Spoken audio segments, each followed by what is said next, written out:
الحمد لله رب العالمين أشهد أن لا إله إلا الله وحده لا شريك له وأشهد أن محمدا عبده ورسوله. All praises are due to Allah, whom we pray, whom we seek help, and whom we seek repentance, and we seek refuge.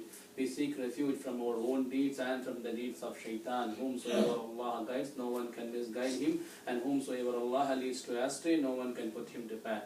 And I bear witness that Allah Rabbul Izzat is our only Lord. We should be praying Him and only Him. And Muhammad sallallahu alayhi wa sallam is His able messenger and slave. Alhamdulillah. My dear believers in Islam, indeed this is a great favor from our Lord, who has given us the life and the faith to make it to today's prayer. Alhamdulillah. Alhamdulillah. We are into the blessed 10 days of Dhul Hijjah, and these 10 days are more honored and more privileged and more made special by the day of Arafah, the 9th day of Dhul Hijjah, which is today. Alhamdulillah. And we thank Allah Rabbul Izzat at the outset for giving us the life to be present in this day of Arafah, and we make dua to Allah Rabbul Izzat that He provides us lots of many more days of Arafah, and we make the most of the days of Arafah. Allah Rabbul Izzat says in Surah Al-Ma'idah, Surah number 5, and the part of the verse 3, it goes like this: Al-yawma akmaltu lakum deenakum wa atmamtu alaykum ni'amati wa radiyatu lakum al-islam deenan. Allah Rabbul Izzat said in this verse, this day I have perfected for you your religion. This day I have perfected your religion, for you your religion, and completed my favor upon and have approved you Islam as the religion. Allah cleanly mentions the religion of Allah is the Islam, and also He says that there is no ambiguity in Islam. Allah says through Prophet sallallahu alaihi wasallam, He has completed the religion of Islam and substantiated with these verses of Quran. So these verses were revealed on the 9th day of Dhul Hijjah, which is day of Arafah, and it's part of the famous sermon of Prophet sallallahu alaihi wasallam, which is better known as the last sermon or the farewell sermon of Prophet sallallahu alaihi wasallam. This sermon was delivered in the 10th year of Hijri, meaning today we are in this year is 1435 Hijri. So this sermon was delivered on 1425 years ago by Prophet sallallahu alaihi wasallam on the Mount Arafah. Inshallah, today it will be an honor to share some of the important parts of the khutbah and Prophet sallallahu alaihi wasallam as dealt on the day, and also to see the importance of day of Arafah in our today's khutbah. And this farewell khutbah is one of the best of we can say the best of any kind of a sermon which is delivered so far until this point, or until the world is going to be totally destroyed. It is the best in eloquence, best in the comprehension, and it contains extremely good message for not only for the Muslims but also for the whole of the humanity. Though this was delivered like 1425 years ago, it still holds good based on its rationality, based on the humane message, and it favors the justice and equality, as we would know when we go through some of the points of that khutbah. After praising Allah Rabbul Izzat, Prophet sallallahu alaihi wasallam said to the people, "O people, lend me an attentive ear." He said, "Concentrate on today's khutbah, concentrate on my words," he said. So whenever Prophet says anything, that is not of a joke. We have seen hadith wherein it says the Prophet ﷺ said the Prophet doesn't speak anything but from the command of Allah. So when Prophet says it is more important message is coming out. That's why he says like, lend an attentive ear to what I am going to say, and take this message to those who are not present here. He commands every Muslim who was present on the day to take this message to the other parts of the world, to other Muslims who were absent or who are supposed to come after his death.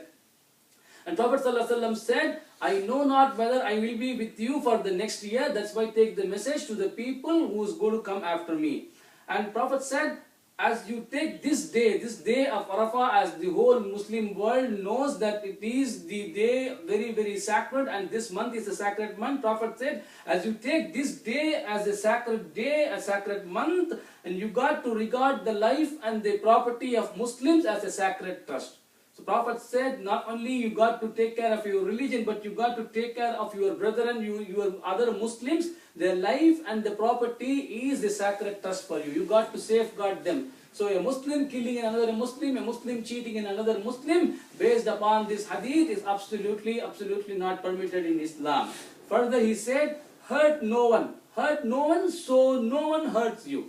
This is meaning of like physical hurt. You should not attack, you should not kill, you should not cause physical harm to the Muslims unless and until the situation demands for a penalty or for a retaliation when it is needed. You should not harm anyone, you should not hurt anyone. And more so, you should not hurt anyone with your words. You know, the physical wound, as they say, can heal after some time. But the wound created by the words will remain forever in the memory of that person. That person may forgive you, but in his subconscious mind, the bad words or the ill words you used against him would be there in his mind. That's why Prophet says, hurt no one, so that no one should hurt you.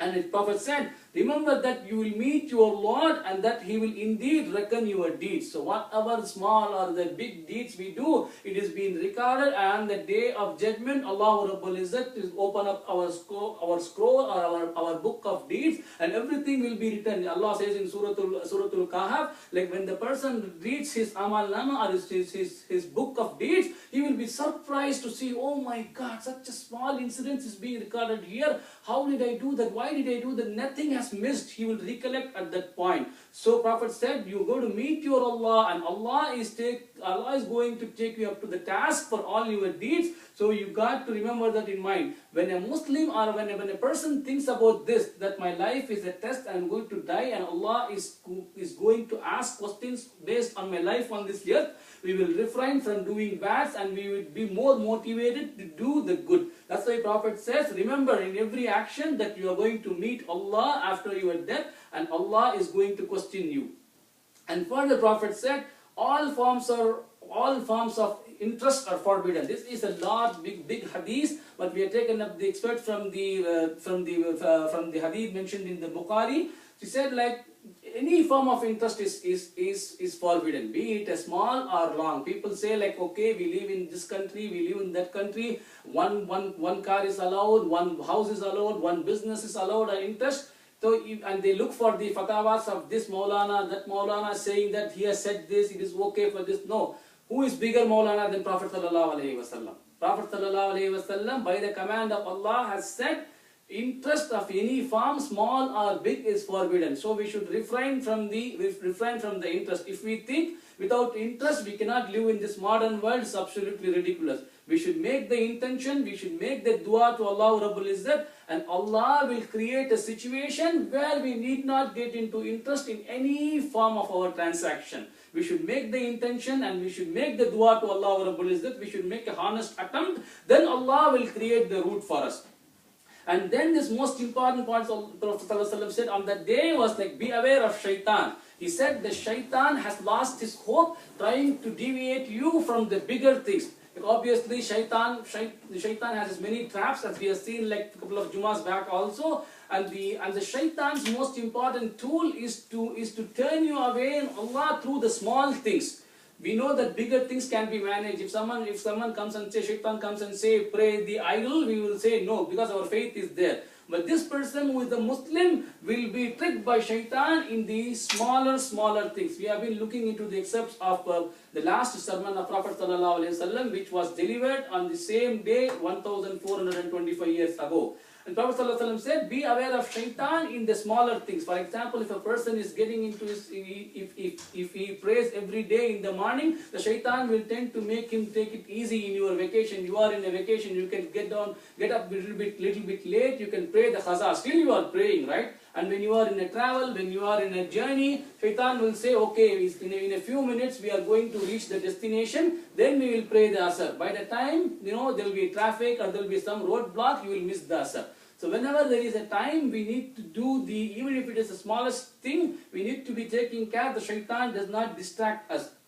And this last sermon had an important message for the rights of the woman. Prophet ﷺ said, you have the rights on your woman and they have the rights on you. And Islam is the religion which commanded the rights for the woman way before the Western world came into force. The Western world expressed the needs for the woman or the so-called liberation of woman maybe around like a century back. But this sermon was delivered in 1425 years ago, where the Prophet, the leader of the humanity, he commands every individual that the woman have a right on you. So Islam has given the right for women. I mean, we need to interpret. If some of the women thinks their skin showing is a kind of a right, then Islam doesn't approve that right. But for that, Islam approves every right of the woman. And Prophet ﷺ said, like, feed them and clothe them in kindness. Take care of them. They are your amana. Allah is going to ask you about your woman. How did you deal with your woman when you died? So Prophet ﷺ said that be kind with them. And he said that they are your partners and committed helpers. Every one of you who runs a family, who has a wife, who has a mother, who has a sister, they know the attitude of the woman is always to help their family, right? They think less about themselves, and always their priority, if he be a wife, be a mom, be a sister, they always think about the other members in the family. That's how Allah has created that. So if a deer has been created in a way, it is timid, right? It is shy. So that's how Allah has created a female